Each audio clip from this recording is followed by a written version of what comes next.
जी बिस्मिल्लाहिर्रहमानिर्रहीम। Pink Himalayan salt या pink salt भी जिसे कहते हैं, आजकल बहुत चर्चा है इसका।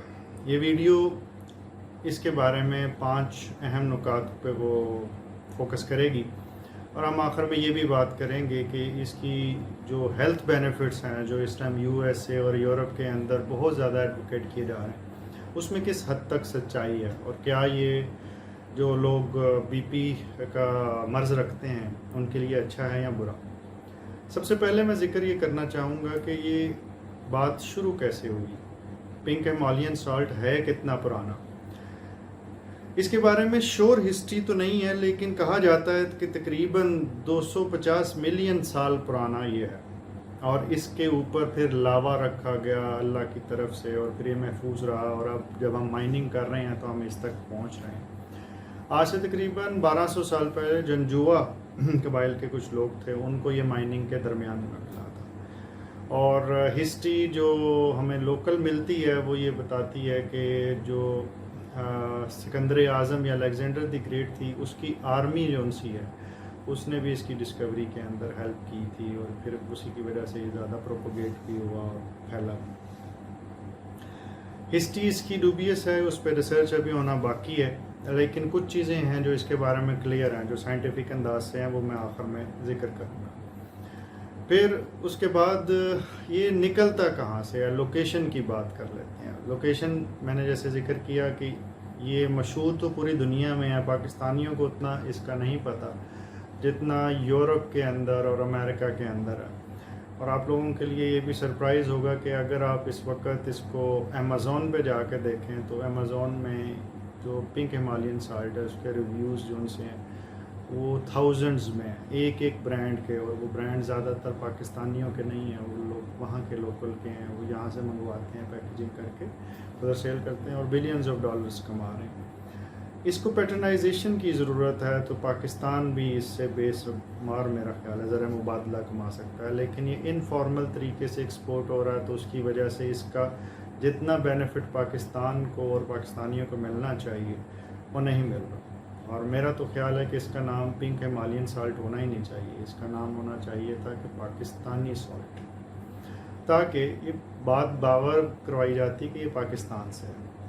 और इसका ये जो नाम पिंक हिमालयन सॉल्ट है, उससे एक तो क्योंकि उसकी मैं शेप बताऊंगा उसकी वजह से रखा गया, लेकिन इसके नाम की वजह से एक परसेप्शन बिल्ट हो चुका है कि ये बहुत ही नेचुरल है और इसके अंदर बहुत सारे हेल्थ बेनिफिट्स। जेहलम के करीब जगह है खेवड़ा जहाँ से ये निकलता है और ये सब जानते ही होंगे, तो इस वजह से उसकी मैं डिटेल में नहीं जाऊँगा। फिर इसकी शेप जो सी है वो कैसी है, जब ये रॉ फॉर्म के अंदर निकलता है और उसकी तस्वीरें हम आपसे शेयर करेंगे, वो काफ़ी क्रूड होता है और उसके टुकड़े थोड़े बड़े बड़े होते हैं और उनको हंडिया में डालना या छिड़कना वैसा मुमकिन नहीं होता, तो इसको छोटे छोटे पीसेस में कर लिया जाता है। लेकिन आम सॉल्ट से इसका फ़र्क ये है कि इसको उतने छोटे पीसेस में कन्वर्ट नहीं किया जाता, ये थोड़े बड़े पीसेस में होता है। जब इसको थोड़ा सा रिफाइन भी करते हैं तब ये थोड़े बड़े पीसेस के अंदर, उसकी भी तस्वीर हम कोशिश करेंगे आपको साथ दिखा दें। साथ इसका जो सा कलर है वो ज़्यादातर पिंकिश होता है, उसमें लस्टर नहीं होता, ये फ़र्क मैं साथ वाज़े कर दूंगा। पिंक इसका कलर होता है आयरन ऑक्साइड की वजह से, जो इसके अंदर मिनरल पाए जाते हैं, और दूसरे मिनरल्स का जिक्र करते हैं जो तकरीबन 84 के करीब क्लेम किए जाते हैं इसके अंदर हैं, लेकिन आयरन ऑक्साइड की वजह से इसका कलर पिंक होता है, लेकिन वो चमकदार नहीं होता। कुछ मार्केट के अंदर ख़ासतौर पे साउथ अफ्रीका से कुछ नमक यूरोप और अमेरिका के अंदर आता है जो पिंक हिमालयन सॉल्ट कह के बेचा जाता है, लेकिन एक्चुअली वो है नहीं, उसका जायका भी डिफरेंट होता है और वो रिफाइंड फॉर्म में ज़्यादा उन्होंने बनाया होता है, तो उसके ऊपर लस्टर होता है, वो थोड़ा चमकता है। दोनों को इकट्ठा रख के देखें तो पता चल जाएगा। तो जो लोग यूरोप और अमेरिका में इस वीडियोस को देखेंगे, वो अगर किसी पिंक हिमालयन सॉल्ट को कंफर्म करना हो कि वो वाकई है, तो एक दफ़ा उसको ये देख लें कि वो चमक तो नहीं रहा, क्योंकि इसकी रॉ फॉर्म चमकती नहीं है जो ओरिजिनली पाकिस्तान से या हिमालय से निकल के जा।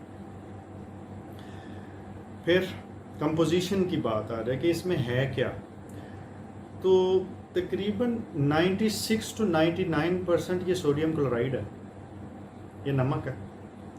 और सोडियम क्लोराइड जो सा है, इसका मतलब ये है कि दूसरे नमक और इस नमक में 96 से 99% तो फ़र्क ही कोई नहीं। बात रह गई ये 4 और 1% की, तो उसमें क्या है, वो 84 न्यूट्रिएंट जो उनसे हैं उनके बारे में कोई कंफर्म्ड रिपोर्ट नहीं है, लेकिन जो न्यूट्रिएंट्स इसके अंदर पाए जाते हैं वो मैं बता देता हूँ। इसके अंदर आयरन ज़रा कसरत से पाया जाता है, दूसरे नंबर पे जिंक है, मैंगनीज़ है, मैग्नीशियम है, कैल्शियम है, और इसके बहुत सारे वो इंग्रेडिएंट्स, ये अकेले मैंने आइंस बताएं, इनके मल्टीपल कंपाउंड्स हैं जो इसके अंदर पाए जाते हैं, और ज़्यादातर उनमें से ईटेबल होते हैं, लेकिन सारे नहीं, किसी को रिफाइनिंग की ज़रूरत पड़ती।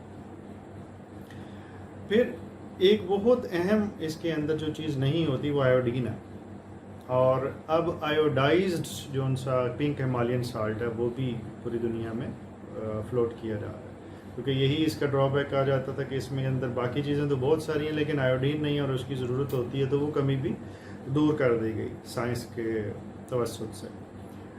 इसका जायका कैसा होता है? जायका इसका आम नमक की निस्बत ज़्यादा कम्प्लेक्स है, और अगर मैं कहूँ तो ठीक होगा कि ज़्यादा मज़ेदार है।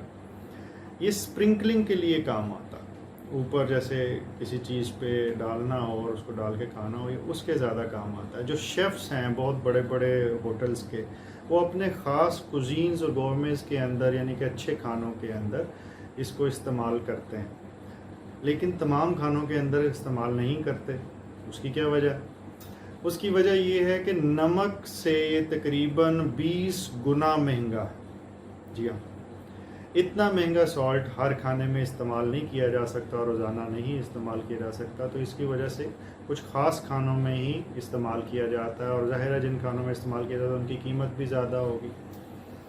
तो जायके के लिहाज से तो ये थोड़ा सा सुपीरियर है, लेकिन इसकी मैसिव अमाउंट इस्तेमाल करने से पहले आपकी कंडीशन क्या है, आपके हेल्थ की कंडीशन क्या है, और इससे आपको क्या क्या फ़ायदे मिल सकते हैं, वो आपके जहन में क्लियर होना चाहिए।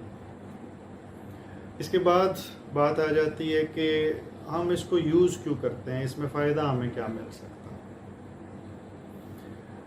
बेशुमार चीज़ें इस टाइम आपको इंटरनेट पे, गूगल पे और किसी की अपनी ज़ुबान से वीडियोस के ज़रिए पहुंचती हैं कि इसकी वजह से जाने से इम्यूनिटी बढ़ जाती है, कुछ लोग कहते हैं ताकत बढ़ जाती है, हशाश बशाश हो जाते हैं आपके जिस्म में जवानी ज़्यादा आ जाती है, बाल बेहतर हो जाते हैं, स्किन अच्छी हो जाती है, और आप महसूस ज़्यादा फ्रेश करना शुरू कर देते हैं। फिर इसके साथ कुछ स्पा की जो सी चीज़ें हैं उसके बारे में, ये स्पा में काम आता है, स्पा का बाथ होता है, फिर इनहेलेशन होती है, और उसके वो लंग्स की ट्रीटमेंट के काम आते हैं। फिर अगर आप में से कोई खेवड़ा कभी सैर करने गया हो तो वहाँ पे लैंप्स बने हुए आपको नज़र आते हैं नमक के, और वो उनके अंदर कलर भी पिंकिश सा होता है, तो लैंप्स वगैरह में भी ये काम आता है। स्पास की दीवारें बनाने के भी काम आता है, जैसे बाथ्स वगैरह के लिए इस्तेमाल होते हैं, fashionable 5 star and 7 star hotels में भी होते हैं, और आप मूवीज़ में भी देखते रहे होंगे अगर आप खुद ना भी उसमें गए हों। लेकिन इसके जो हेल्थ बेनिफिट्स हैं वो प्रूवन नहीं है। अभी तक कोई ऐसा मुस्तनद आर्टिकल नहीं है जो आज की डेट तक मैंने देखा हो जिसमें ये साबित हुआ हो कि इसके खाने से कोई हेल्थ बेनिफिट कंफर्म होगा। इसको इस्तेमाल करने से मैं मना नहीं कर रहा, लेकिन इसकी मॉडरेट अमाउंट ही इस्तेमाल करें। इसके बारे में वो लोग पानी में इसको रख के, फिर जो यूरोप के अंदर आजकल एक बहुत ज़्यादा इस्तेमाल हो रहा है कि वो इसको पानी में घोलते हैं, उसके बाद एक दिन खड़ा रखते हैं, और उसके बाद जो ऊपर पानी आता है उसको रोज़ाना पीते हैं। इसकी प्रैक्टिस को मैं सपोर्ट नहीं करता। उसकी वजह ये है कि अगर उसकी वजह से वो नमकीन पानी रोज़ाना वो ज़्यादा मकदार में पिएंगे तो उसका सोडियम कॉन्टेंट डायरेक्शन से ज़्यादा हो जाएगा, और जो रिक्वायर्ड सोडियम है उससे ज़्यादा जिसम में पहुँचेगा तो वो ब्लड प्रेशर और दिल की दीवारें मोटी करने का बाइस बन सकता है। तो चीज़ अच्छी बुरी अमूमी तौर पे इस्तेमाल से होती है, इसके अंदर बजाते खुद कोई बड़ी ख़राबी नहीं है, अच्छी चीज़ है, लेकिन इसका इस्तेमाल बहुत ज़्यादा वैसे ही नुकसान कर सकता है जैसे दूसरा सॉल्ट कर सकता है। उम्मीद है कि आपके कुछ सवालों का जवाब आपको मिल गया होगा, ایک چیز جو میں آخر میں ذکر کر جاؤں کہ یہ جو گردے کے مسائل ہیں، گردے کے مسائل کے اندر اس کا کوئی ایڈیشنل بینیفٹ نہیں ہے. کچھ لوگوں کا یہ بھی سوال تھا جو مجھے آخر میں یاد آ گیا، تو اس کو دوسرے سالٹ پہ کوئی سپیریورٹی حاصل نہیں. یہ بھی بلڈ پریشر پیدا کر سکتا ہے، تو اگر آپ کو دوسرا سالٹ منع ہے تو یہ بھی منع. آپ نہ سمجھیے کہ آپ پنک سالٹ کھائیں گے تو شاید اس سے بلڈ پریشر نہیں ہوگا اور اس کی ساری چیزیں ٹھیک ہو جائیں گی. بلڈ پریشر کم کرنے کے لیے کون سا سالٹ استعمال کرنا چاہیے، اس کے لیے انشاءاللہ تعالی میں ایک علیحدہ ویڈیو بنا دوں. اپنا بہت خیال رکھیے گا اور چیزوں کو اعتدال سے استعمال کریں. اللہ آپ کا حامل ناصر. شکریہ.